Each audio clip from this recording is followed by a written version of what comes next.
Hi, hello. Today we are going to discuss about curriculum, concept, nature, and its purpose. The curriculum form different points of view. One is traditional point of view curriculum, and second one is progressive point of view curriculum. The curriculum point of view here, the traditional point of view, in the early years of the 20th century, the traditional concept held of the curriculum is that it is the body of subjects or subject matter prepared by the teachers for the student to learn. It was synonymous to the course of the study syllabus. The curriculum formed different point of view according to Robert.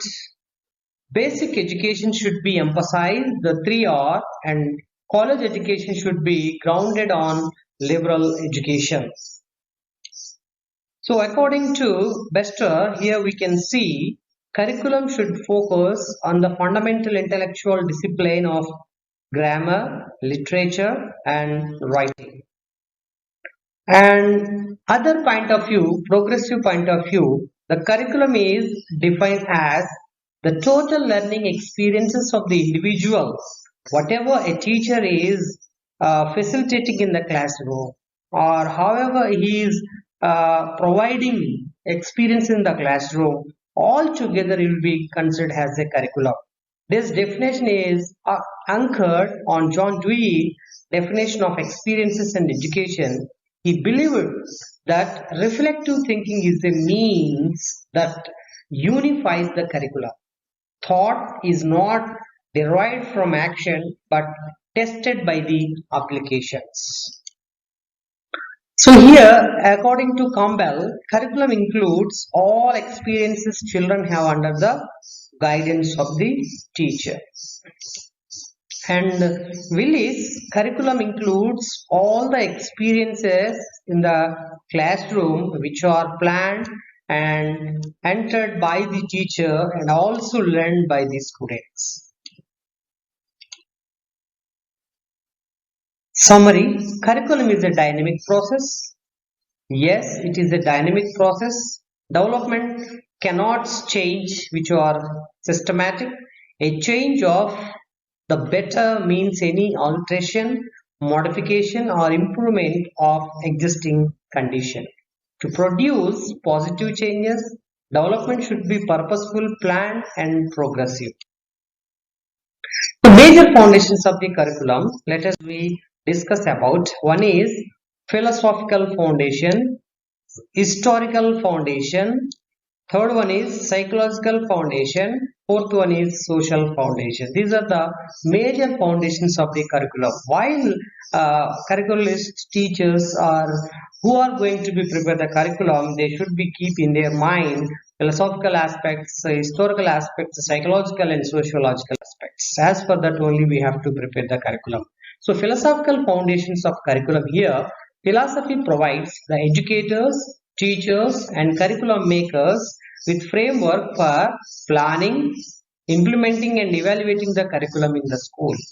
It helps in answering what schools are for, what subjects are important, how students should be learned, and what materials and methods should be used in decision making. Philosophy provides the starting point and will used for the succeeding decision making. The philosophy of curriculum planner, the implementation of evaluator reflect his and her life experiences commonly, beliefs, social and economical background of education. See here, according to Taylor, school purpose, here we can see suggestions from the subject specialist and studies of the contemporary life, use of psychology of learning, use of philosophy of learning and studies of the learners. So before we are going to construct the philosophical aspects of the curriculum here, according to Taylor, we should consider all these things.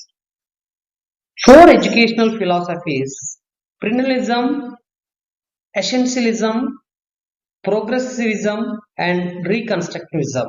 So let us discuss about these four. So perennialism, the aim of education to educate the rational persons and to cultivate the intellectual. And role of the education, the teachers help students think with the reason and focus in the curriculum. The classical subject, literacy, analysis and curriculum is constant. The curriculum trends, use of great books and the return to the library art. And essentialism, aim of education should be to promote the intellectual growth of individual and education competent person. The role of education, the teacher is the sole authority in his or subject area of field of this specialization. And focus in the curriculum, essential skills of 3R and essential subject of English, science, history, math and foreign languages. And curriculum trends, excellence in education, back to basic and cultural literacy. These are the very important. And progressivism, to promote the democratic and social living. Knowledge leads to growth and development of the lifelong learners who actively learn by doing. And here, subjects are interdisciplinary and integrative and interactive. Curriculum is focused on the student interest, human problems and affairs. School reforms relevant and contextualize curriculum humanistic education. And reconstructivism, to improve and reconstruct the society education for change. And teachers act as agents of change and reform in various educational projects including the research. Focus on present and future trends and issues of the national and international interest. Equality of educational opportunities in education, access to global education. See here, what kind of philosophical approaches should be carried out, adapt while planning curriculum. The philosophy provides the basis of curriculum planning. Curriculum specialists should adapt an eclectic approach and base the curriculum and philosophy which is feasible and serve the interest of the student and the society as well. See here the philosophical and historical and psychological and sociological major foundations of education. Here the psychological foundations of curriculum. Psychology provides a basic for the teaching and learning process because understanding the child is very important in school education. First we understand. So understand the child is nothing but we should understand the growth, development, maturity and learning experiences of the child. What are the needs of the child? What are the interests of the child? And what are the need of the society? What are the interests of the society has to be understood. Then we can provide such kind of learning experiences in the classroom. Based on that, students can able to learn effectively. Then only we can expect the desirable behavioral change of the students. So it unifies the elements of the learning process and some of the questions which can be addressed by psychological foundations of education. Three major group of learning theories are there. One is behaviorist psychology, cognitive psychology and humanistic psychology. See here, according to behavioristic psychology, here we can understand learning should be organized in order to that student can experience success in the process of mastering the subject matters. The method is introduced in step-by-step manner with a proper sequencing of task which is viewed by the other educational psychologists as simplistic and mechanical. The cognitive psychology, to the cognitive theorists, learning constitutes a logical method of organizing and interpreting learning. Learning is rooted in the tradition of subject matter and is similar to the cognitive development theory. Teachers use a lot of problem and thinking skills in teaching and learning. These are exemplified by the practices like reflective thinking, creative thinking, and intuitive thinking, and discovery learning, and many more. Humanistic psychology. Humanistic psychologists are concerned with the how learners can develop their human potential. The process is not product, and personal needs not to be subject matter, and psychological meaning and environmental situations.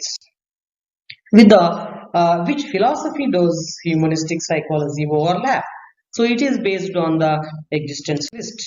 The psychological foundations will be curriculum makes in the nurturing a more advanced, more comprehensive and complete human learning.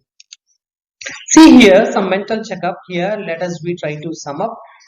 Prenalism it teaches concept and focus on the knowledge and the meaning of the knowledge. Essentialism it believes that children should learn traditionally and basic subject thoroughly. And progressivism, the curriculum is focused on the student interest, human problems and affairs. The subject are interdisciplinary, interactive and integrative. And reconstructivism, the focus of the curriculum is present and focus trends, issues, national and international interest. And here essentialism, basically its focus on the development of the 3R. Prenalism, its example, its discovery approach and method. Reconstructivism, it supports the child-centric education. Progressivism, its example is learning by doing. So according to cognitive, focus on attention on how individual process and information and how the monitor and managing things. Behavioristic, learning should be organized in order to that student experiences success in the process of mastering the subject. Thus, method of teaching should be introduced in the step-by-step manner with the proper sequence of tasks. According to humanistic, curriculum is concerned with the process not only personal needs, not subject matter, psychological meaning and environmental situation. So here, these are the four important fundamental foundations of curriculum, philosophical, historical, psychological and sociological. Here some curriculum theorist, Franklin Bobbitt, 1876-1956, presented curriculum as a since that emphasize on the curriculum prepare for the adult life. Okay student, the remaining class will be discussed later. Thank you one and all for watching.